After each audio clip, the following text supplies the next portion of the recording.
내 부모를 공경하라 라는 주제를 가지고 우리 함께 또 나누려고 합니다. 계속해서 우리 십계명을 공부하고 있죠. 그래서 십계명은 크게 두 돌판으로 되어져 있는데, 첫 번째 돌판은 하나님께 대한 계명이고, 두 번째 돌판은 사람에게 대한 계명이에요. 그래서 이 십계명 중에 1부터 4, 네 번째 계명까지는 하나님께 대한 계명, 그리고 다섯 번째부터 마지막 10번째까지의 계명은 사람에 대한 계명. 그래서 우리 지난 시간까지는 하나님께 대한 이 계명을 살펴봤고, 오늘부터는 이 사람에 대한 계명, 그 첫 번째 계명이 뭐냐? 바로 내 부모를 공경하라 라는 다섯 번째 계명을 가지고 우리가 함께 나눌 텐데요.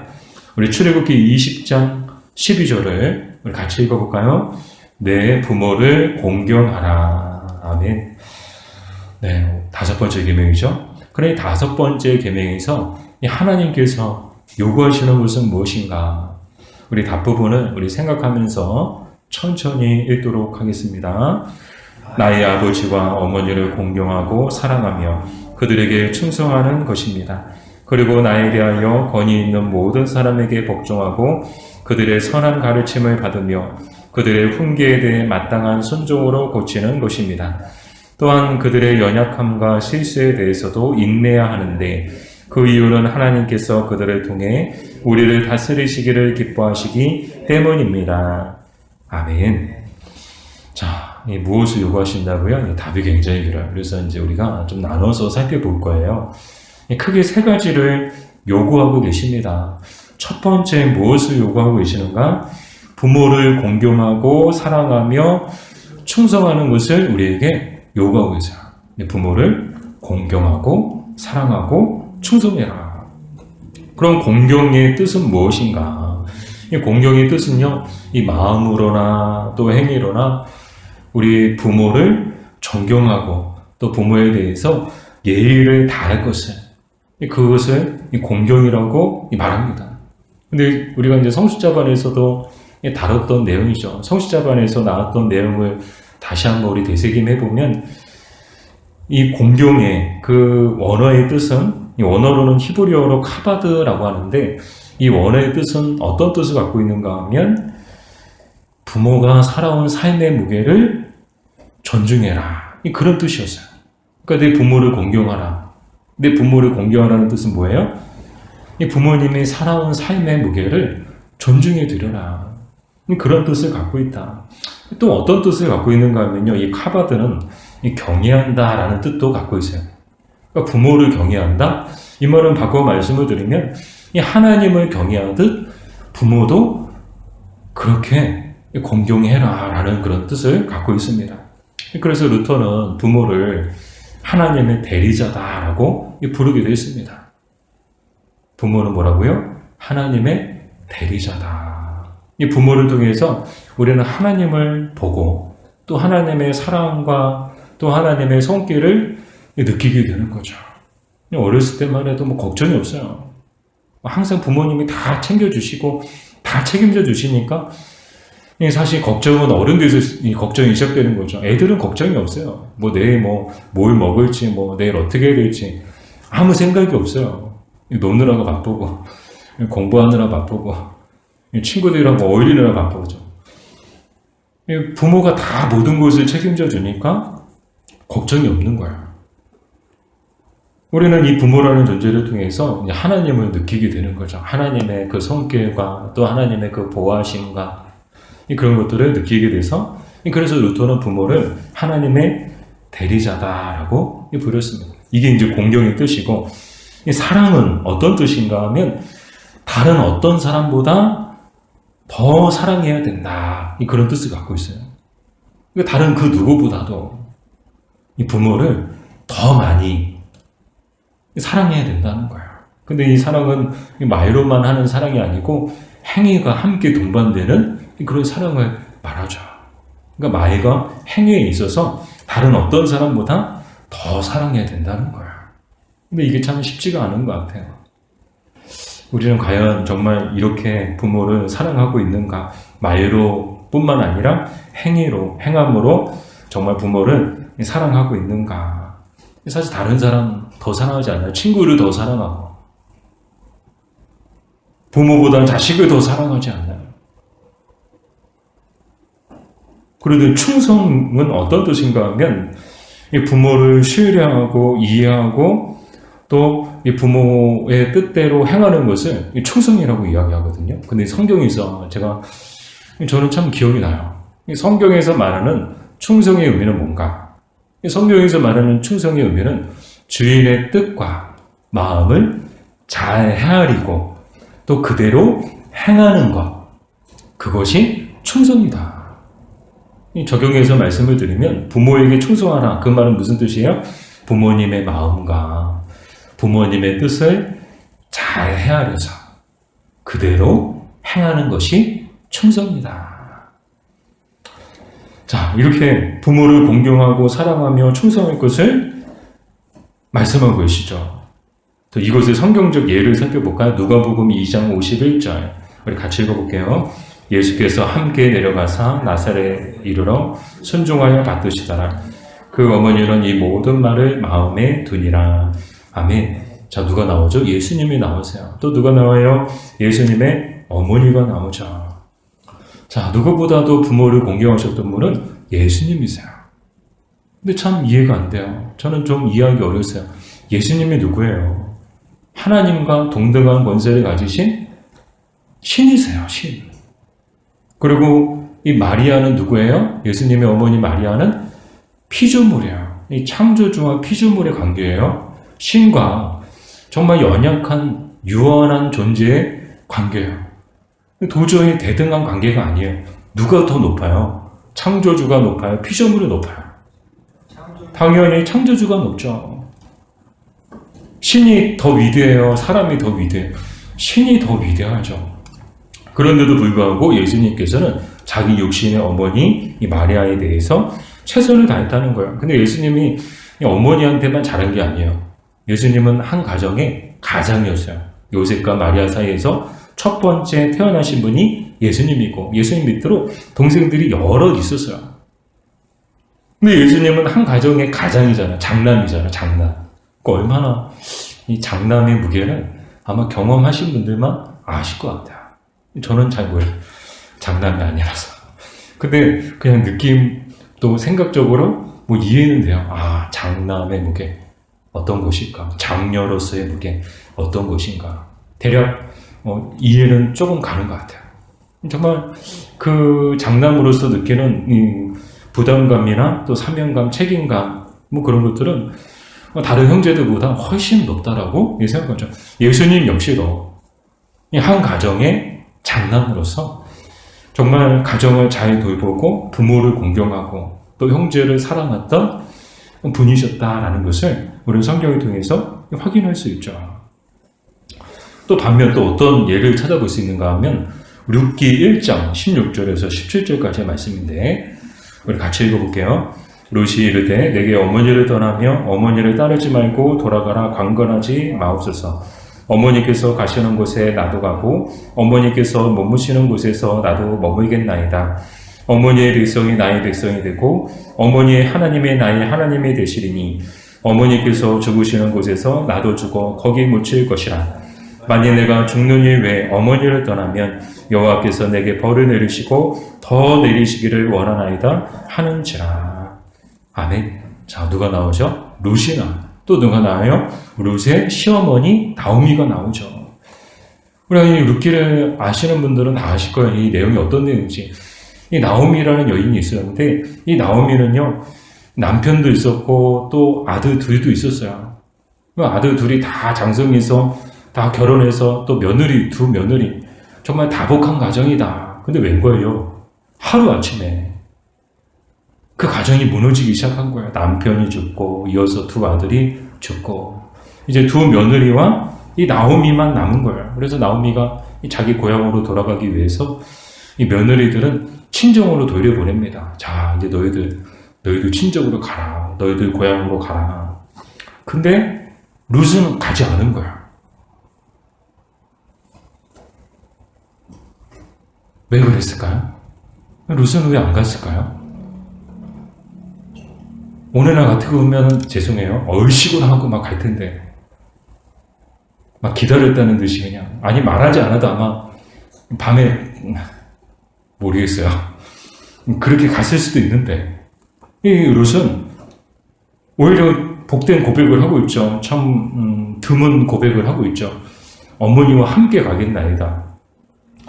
죽을지언정 죽는 일 외에 어머니를 떠나면 여호와께서 내게 벌을 내리시고 더 내리시기를 원하나이다 라는 그런 믿음의 고백을 하게 되죠. 이렇게 했던 이유가 뭘까요? 바로 부모를 공경하는 것. 그것이 이스라엘에서 가장 중요한, 사람이 사람에 대해서 마땅히 행해야 될 가장 중요한 계명임을 룻이 알고 있었다는 거예요. 근데 더 대단한 것은 룻은 이방 여인이에요. 이스라엘 여인도 아니에요. 그러나 이스라엘 남자와 결혼해서 이스라엘의 하나님을 알게 되었고, 또 하나님에 대해서 알게 되면서 십계명에 대해서 알게 되었고, 또 이 십계명을 통해서 이 부모를 공경해야 된다는 것을 알게 되었고, 비록 자기를 낳아주신 부모님은 아니에요. 그냥 시어머니예요. 시어머님에도 불구하고 자기 그 시어머니를 마치 자기 친어머니만큼이나 아끼고 또 사랑했음을, 공경했음을 우리가 엿볼 수 있는 거죠. 사랑하는 여러분, 예수님을 믿는 모든 여성분들은 룻과 같은 며느리가 되어야 하는 줄 믿습니다. 그랬으면 좋겠어요. 와, 이런 며느리가 없다. 정말 예수님 믿는 사람들은 다르구나. 우스갯소리로 이제 이렇게 이제 교회 다니는 분들 중에는 하도 그냥 십자에 시달려가지고 그냥 성경 시편도 안 본다고 시자만 들어도 이렇게 그런다는 얘기도 듣기는 했는데, 바라기는 우리 예수님 믿는 모든 여성분들은 정말 룻과 같은 시어머니도 공경할 줄 아는 그런 믿음의 귀한 여성분들 되기를, 또 며느리가 되시기를 주님의 이름으로 축복합니다. 자, 이렇게 부모를 공경해요. 이 부모는 자기를 낳아주신 부모뿐만 아니라 그런 것 같아요. 꼭 이제 며느리만, 사위도 그런 것 같아요. 사위들도 장모님을 이렇게, 또 장인어른을 이렇게 공경해야 되는데, 그래야 되는데, 그죠? 룻과 같은 또 이렇게 사위들 되시기를 주님의 이름으로 축복합니다. 자, 근데 반면 정반대의 경우, 이제 어떤 경우를 볼 수 있는가 하면요, 누가복음과 룻기를 살펴봤는데 거기서는 정말 부모를 공경해야 된다는 그런 가르침, 또 그 계명에 따라서 정말 부모를 공경하는 좋은 성경적 예를 살펴봤다면, 사무엘상 3장 13절은 어떤 예가 되는가 하면, 좋은 또 부모가 되기 위해서는 또 어떻게 해야 되는가, 그러나 그것을 잘 못했을 때 어떤 결과를 초래하게 되는가를 보여주는 성경적 예가 되죠. 그래서 이제 사무엘상 3장 13절을 우리 같이 한번 볼게요. 내가 그의 집을 영원토록 심판하겠다고 그에게 말한 것은 그가 아는 죄악 때문이니 이는 그가 자기의 아들들이 저주를 자청하되 금하지 아니하였음이니라. 어떤 내용인가요? 에일리 제사장 집안의 이야기예요. 근데 에일리에게는 네 아들이 있었거든요. 그 중에 홈니와 비나스 이야기를 하고 있는 것이죠. 근데 이 홈니와 비나스가 어떤 죄를 지었는가? 이 홈니와 비나스도 제사장이었어요. 에일리 제사장에 따라서 그의 아들들도 제사장이 되었는데 어떤 잘못을 저지르는가 하면요, 앞부분에 보면요, 다른 불을 가지고 여호와 앞에 제사를 드린 거예요. 하나님이 정해주신 방법이 아니고 하나님이 정해주신 말씀 밖에 있는 다른 불을 가지고 하나님 앞에 제사를 드림을 통해서 여호와의 제사를 멸시했다라고 성경에 기록되어져 있어요. 근데 바로 오늘 본문 사무엘상 3장 13절 앞부분에서는 또 어떤 죄를 저지르는가 하면 이 홈니와 비나스가 회막문에서 수종드는 여인들과 동침을 한 거예요. 성전에서 봉사하는 여인들과 동침을 한 거예요. 근데 그 죄가 어떤 죄냐? 바로 성전을 모독한 죄. 성전을 모독했다는 것은 곧 하나님을 모독한 행위다라는 것을 우리가 알 수 있죠. 근데 문제는, 더 큰 문제는 뭐예요? 이렇게 잘못을 저질렀어요. 이 잘못을 저지른 것을 이 아버지 엘리 제사장이 알았어요. 그런데도 불구하고 어떻게 했어요? 자기 아들들을 적극적으로 징계하지 않았다는 거예요. 오늘 이 사무엘상 3장 13절에 말씀하고 있는 것이 바로 그거예요. 그가 아는 죄악 때문이니 알고도 징계하지 않았고 그럼을 통해서 저주를 자초하는, 하나님의 심판을 자초하는 결과를 초래했다. 그래서 이 계명을 통해서 우리가 또 깨닫게 되는 것은 우리가 좋은 자녀가 되는 것 중요하죠. 그러나 동시에 좋은 부모가 되어야 한다라는 거예요. 좋은 부모란 뭐든지 다 용서해주고 잘못과 허물까지도, 자식의 잘못과 허물까지도 다 용서해주는 부모가 좋은 부모가 아니고, 잘못한 것에 대해서는 반드시 지적하고 또 훈육하고, 그것이 좋은 부모, 또 부모의 역할임을 우리는 이 엘리 집안을 통해서 배우게 되는 거죠. 정말 그런 것 같아요. 하나님이 사랑의 하나님이시고 또한 공의의 하나님이시잖아요. 그 어느 하나만 강조해서는 온전한 믿음이라고 말할 수 없죠. 하나님은 사랑의 하나님이신 동시에 이 공의의 하나님이신 거예요. 그래서 이 교회는 늘 하나님의 사랑과 공의가 함께 있어야 되는 거예요. 하나님의 사랑도 살아있어야 되고 하나님의 공의도 살아있어야 되는 거예요. 그냥 좋은 게 좋은 거라고 다 덮어주고 그냥 없던 것처럼 없던 일로 해주고, 그거는 하나님의 사랑만 알지 하나님의 공의를 모르는 굉장히 이제 건강하지 못한 신앙일 수도 있어요. 그래서 늘 교회는 사랑과 공의가 살아있어야 되는 것처럼 늘 그리스도인의 가정, 믿는 가정도 이 부모로서 우리 자녀에 대해서 늘 하나님의 사랑으로 대하되 한 손에는 채찍을 들고 있어야 되는 거예요. 회초를 들어서 한쪽으로 때리고 한쪽으로는 보듬어주고, 이 두 가지가 같이 살아있어야 되는 거예요.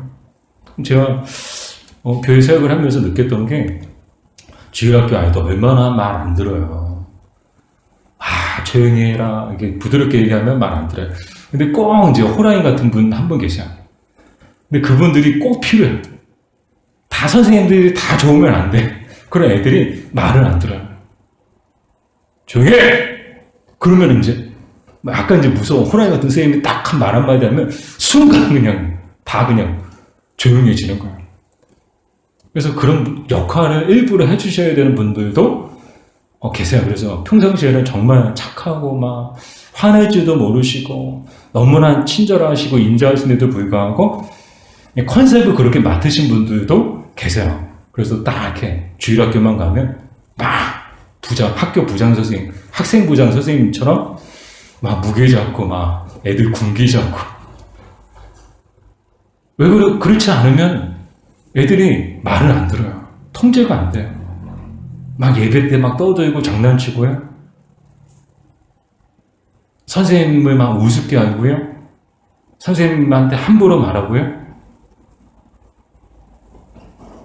그래서 좋은 부모가 되는 것도 결코 쉬운 일은 아니다라는 것을 우리가 다시 한번 또 말씀을 통해서 보게 되죠. 자, 그럼 두 번째로 5계명에서 하나님께서 요구하시는 것은 무엇인가? 권위를 가진 모든 자에게 복종하고 순종하는 것을 요구하고 계십니다. 근데 이제 전제가 있어요. 그냥 모든 권위를 가진 사람을 다 얘기하는 게 아니고 나에 대해 권위를 가진 모든 자에게 복종하고 순종하는 것. 즉 나에 대해서, 나와 관련되어져서 나에 대하여 권위를 가진 모든 자에게 복종하고 순종하는 것을 요구하고 계십니다. 그 왜 이 권위를 가진 자들에게 복종하고 순종해야 되는가? 그 이유는 이 권위 있는 자들은 하나님을 대표하는 사람들이기 때문이다라는 거예요. 즉, 그 권위를 누가 주셨느냐? 하나님이 주신 거예요. 부모가 하나님의 대리자인 것처럼 이 세상의 권세자들 또 권력자들도 일반적으로는 하나님께서 그들에게 그 하나님의 권한을 위임해 주신 거예요. 그 권위가 하나님께 있는 거예요. 그래서 성경에도 보면 이 세상 집권자들에 대해서도 순종하고 복종할 것을 말씀하시죠. 다만 하나님의 말씀 안에서 하나님의 말씀을 떠날 때에는 뭐 독재자가 막 악한 죄를 저지르고 막 전쟁을 저지르고 해요. 그런데도 그 집권자에 대해서 그 독재자에 대해서 순종하고 복종해야 되느냐? 아니죠. 하나님의 말씀과 벗어났을 때는 복종하거나 순종하지 말아야죠. 자, 그래서 이 권위를 가진 모든 자, 어떤 경우가 있을까요? 어린이들에게는 어른들이 되겠죠? 지금 어린이들은 어른들에게 복종하고 순종해야 되고, 학생은 교사에게 복종하고 순종해야 되고, 직원은 사장님에게 복종하고 순종해야 되고, 성도는 목회자에게 복종하고 순종해야 된다. 그것을 가르쳐 주고 계시죠. 에베소서 6장 5절 말씀 우리 같이 읽어볼게요. 종들아 두려워하고 떨며 성실한 마음으로 육체의 상전에게 순종하기를 그리스도께 하듯 하라. 아멘. 이거 누구에게 하듯 하라고요? 육체의 상전에게. 즉 오늘날로 얘기하면 회사, 직장의 사장님을 대할 때 어떤 마음으로? 주님을 대하듯이, 주님께 하듯 그렇게 하라는 거야. 뭐 눈가림만 하듯이 막 요령 피우고 요령껏 하려고 하지 않고 정말 최선을 다해서 기쁨으로 자기에게 주어진 일을 감당해 나아갈 것을 말씀하고 계시죠. 이 예를 찾아볼게요. 성경적 예로 창세기 39장 4절에서 5절까지 요셉의 이야기인데요. 우리 같이 읽어볼게요. 요셉이 그의 주인에게 은혜를 입어 섬김에 그가 요셉을 가정 총무로 삼고 자기의 소유를 다 그의 손에 위탁하니 그가 요셉에게 자기의 집과 그의 모든 소유물을 주관하게 한 때부터 여호와께서 요셉을 위하여 그 애굽 사람의 집에 복을 내리심으로 여호와의 복이 그의 집과 밭에 있는 모든 소유에 미친지라. 아멘. 우리 잘 아시는 것처럼 요셉은 노예로 팔려갔어요. 그러나 백부장의 집에서 어떻게 됩니까? 주인에게 은혜를 입어서 그 가정이 총무가 되죠. 그 가정이 총무가 되어서 그 집안의 모든 일들을 다 이 요셉이 주관하는 거예요. 노예가 주관하는 거죠. 이게 정말 이제 상식적으로 이제 가능한 일인가? 결코 이런 일은 드문 일이죠. 굉장히 드문 일이죠. 그만큼 요셉은 그곳에서도 인정을 받는 사람이었다라는 것을 알 수 있죠. 비록 노예의 신분이었지만 노예의 마음가짐으로 가지고 그곳에서 일을 한 게 아니고 요셉은 하나님이 주신 꿈을 가지고 그 꿈을 가진 그 마음으로 이 집에서 일을 했던 거예요. 바꿔 얘기하면 이제 왕의 마인드죠. 주인의 마인드로. 비록 노예였지만 정말 아무런 힘도 없고 그 집안에서 그 가정에서 가장 하찮은 존재였지만 그럼에도 불구하고 요셉은 뭐 하나 할 때도 청소 하나 할 때도 어떤 마음으로? 주인의 마음으로 했다는 거예요. 그것이 주인의 눈에는 보인 거죠. 뿐만 아니라 이제 감옥에 갔을 때에도 그곳에서도 이제 얼마나 열심히 또 성실함으로 신뢰를 얻었는가. 그 간수장이 또 모든 걸 다 요셉에게 맡기죠. 그만큼 요셉은 어디 가든지 정말 주인의 마음으로, 왕의 마음으로 그렇게 일하고 또 섬겼다는 거예요. 더 중요한 게 뭐예요? 그렇게 했더니 하나님께서 요셉이 어디를 가든지 어떤 일을 하든지 하나님께서 요셉을 통해서 복을 주셨다는 거예요. 이 사랑하는 여러분, 정말 여러분을 통해서 여러분의 가정이 복을 받고 여러분의 직장이 복을 받기를 주님의 이름으로 축복합니다. 그러기 위해서는 여러분 한 분 한 분이 정말 주인의 마음으로, 주인의 마인드로 일하셨으면 좋겠어요. 그러니까 뭐 월급 받는다 생각하고 마냥 받는 만큼만 일해야지 그렇게 생각하지 마시고 정말 내가 이 회사의 주인이다라는 마음 가지고 그렇게 한번 일해보세요. 그러면 대번에 사장님 눈에 드실 거예요. 네. 정말 요셉의 모습이 그랬다는 거예요. 또한 이제 성경적 가르침을 또 볼게요. 히브리서 13장 17절 우리 같이 읽어볼까요? 너희를 인도하는 자들에게 순종하고 복종하라. 그들은 너희 영혼을 위하여 경성하기를 자신들이 청산할 자인 것 같이 하느니라. 그들로 하여금 즐거움으로 이것을 하게 하고 근심으로 하게 하지 말라. 그렇지 않으면 너에게 유익이 없느니라. 아멘. 이 말씀은 누구를 가리키는 말씀인가 하면 하나님께서 교회 안에 세워주신 영적 리더들을 향해서 주시는, 리더들을 향해서 주시는 말씀이죠. 하나님께서 세우신 그 리더들에게, 또 그 교회 지도자들에게 순종하고 복종할 것을 가르치고 계시죠. 근데 여기서 이 중요한 단어가 이 경성하기를 이라는 단어인데, 이 경성하기를 해당하는 헬라어 아그리푸누시는 어떤 뜻인가 하면 이 양떼를 돌보기 위해서 밤에 목자가 깨어있는 상태를 아그니푸누신이라고 이 말을 해요. 즉 경성하기를, 그러니까 늘 깨어있는, 정말 그런 것 같아요. 이제 교회 안에 세워주신 정말 이제 중직자분들부터 시작해서 이 중요한 또 일들을, 또 중요한 직분을 받으신 분들의 마음은 이미 그 직분을 받은 것 자체가 거룩한 부담감이죠. 거룩한 부담감. 이 거룩한 부담감을 가지고 맡겨주신 영혼들, 맡겨주신 직분, 맡겨주신 사명, 늘 그것에 대해서 기도하게 되고, 또 맡겨주신 영혼들을 위해서 또 이제 기도하게 되는 거죠. 그것이 바로 오늘날 이 하나님께서 세우신 또 교회 안에 리더십들의 모습이어야 한다는 것을 또 우리는 생각할 수 있는데요. 성도들은 그 하나님이 세우신 그 리더들을 어떻게 된다고요? 존중하고 또 존경하고 사랑해야 된다. 그것을 가르쳐 주고 계십니다. 자, 마지막으로 세 번째, 오계명에서 하나님께서 요구하시는 것은 무엇인가? 그들의 연약함과 실수마저도 인내하는 것을 요구하고 계십니다. 자, 이제 부모가 늙었거나 젊었거나 병들었거나 건강하거나, 또 부모가 좋은 부모이거나 좋지 않은 부모이거나, 그것과 관계없이 부모 또 뿐만 아니라 나에 대하여 권위를 가진 모든 자들에게 복종하고 순종할 것을,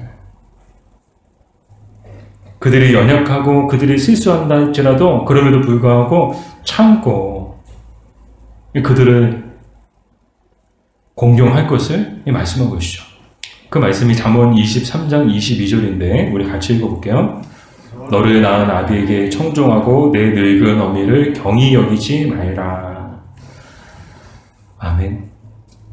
자, 이 너를 낳은 아비, 이 낳은 거는 사실 어머니가 낳았죠. 그러나 이 부모가 이제 어머니가 혼자서 낳을 수는 없잖아요. 아버지와 어머니를 통해서 낳게 된 거죠. 근데 이 너를 낳은 이 말씀을 원문으로 보면 내게 생명을 준 아비에게 청종하고 라고 기록되어져 있습니다. 참, 우리의 생명은 우리 육신의 부모님을 통해서 부여받게 됐다는 거예요. 그러니까 우리 육신의 부모님이 안 계시면 우리의 생명도 존재할 수 없었다는 것이죠. 우리의 생명의 기원이 우리 육신의 부모를 통해서 시작되었음을 가르쳐주는 말씀이죠. 물론 모든 생명의 기원은 하나님이시죠. 그러나 하나님께서 육신의 부모를 통해서 우리가 생명을 갖게 된 존재로서 이 땅에 존재하게끔 해주셨다는 거예요. 그러니까 그 말이 무슨 말이에요? 아무리 우리 육신의 부모님이 연약하고 또 실수가 많으셨어도 그럼에도 불구하고 함부로 여기지 말라는 거예요. 멸시하지 말라는 거예요. 잠언 30장 17절 말씀을 같이 읽어볼게요. 아비를 조롱하여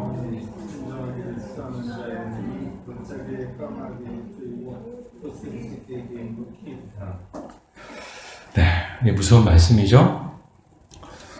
어미 순종하기를 싫어하고 아비를 조롱하는 자는 어떻게 된다고요? 그 눈이 골짜기의 까마귀에게 쪼이고 독수리 새끼에게 먹히리라. 그 눈이 뽑힐 거라는 거예요. 근데 이 말씀이 이제 부모를 공경하지 못하는 그 자녀들에게 주시는 하나님의 말씀이, 그 심판의 말씀이 이것부터 시작해서 이 부모를 멸시하는 자는 반드시 죽일지니, 그런 말씀들도 등장하고요. 이 하나님은 이 부모를 공경하는 자들에 대해서는 복된 약속을 주고 계시지만 그렇지 않고 부모 공경하기를 아주 가볍게 여기고 하찮게 여기는 자들에 대해서는 정말 무시무시한 심판의 경고를 하고 계시다는 것을 우리는 알아야 된다는 거예요. 그러니까 한마디로 부모를 조롱하고 멸시하는 자들은 어떻게 되는가? 죽음의 심판을 맞이하게 된다는 거예요. 반면 이 계명에 순종하는 자들에게 주시는 복된 약속은 무엇이었는가? 우리 출애굽기 20장 12절 말씀을 같이 읽어볼게요. 내 부모를 공경하라. 그리하면 내 하나님 여호와가 내게 준 땅에서 내 생명이 게으르리라. 아멘. 자, 어떤 복된 약속을 주고 계시죠? 내게 준 땅에서 내 생명이 게으르리라. 이 내게 준 땅, 이 문자적으로는 가나안 땅을 얘기하죠. 가나안 땅에 들어가서 그 생명이 게으르리라라는 것은 그 땅에서 장수하게 될 것이다. 또 그 땅을 기업으로 차지하게 될 것이다. 라를 뜻하는데, 궁극적으로는 무엇을 뜻하는가 하면 하나님의 나라, 그 하나님의 나라에 들어가서 그곳에서 영생을 누리게 될 것이다. 어떤 자들이요? 부모를 공경하는 자들이 이런 하나님의 복된 약속을 받게 될 줄로 믿습니다. 바라기는 저 여러분 모두가 정말 우리 육신의 부모님 잘 공경함을 통해서 살아계신 분들은 살아계실 때 잘 공경하자고요. 돌아가신 다음에 후회하지 말고 우리 육신의 부모님뿐만 아니라 시부모님도 마찬가지, 처갓집도 마찬가지, 또 권위를 가진 모든 자들에게도 똑같은 마음으로 그들을 공경하고 또 그들을 사랑하며 또 그들에게 충성하는 그런 저와 여러분들 되기를 주님의 이름으로 축복합니다. 그럴 때 우리는 반드시 하나님께서 약속하신 복을 받게 될 줄로 믿습니다.